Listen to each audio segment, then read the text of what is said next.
झूठे केस में police arrest करने आए तो, और अगर कोई आपके खिलाफ झूठी एफआईआर करवाने की कोशिश कर रहा है या आपके खिलाफ झूठी एफआईआर करवा दिए तो घबरा कर या डर कर भागने की गलती बिल्कुल ना करें। कानून आपको अपनी सुरक्षा करने का पूरा अधिकार देता है। आप सेशन कोर्ट या हाई कोर्ट में अग्रिम जमानत यानी कि एंटीसिपेटरी बेल की एप्लीकेशन फाइल कर सकते हैं।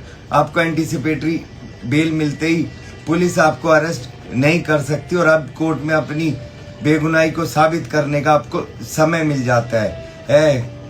सामाजिक बदनामी और गिरफ्तारी से बचने के लिए आज ही अपनी एफआईआर की कॉपी या शिकायत के साथ सही कानूनी सलाह के लिए आप मेरे व्हाट्सएप नंबर पर संपर्क करें और अधिक जानकारी के लिए मुझे लाइक करें, कमेंट करें, शेयर करें, फॉलो करें। धन्यवाद।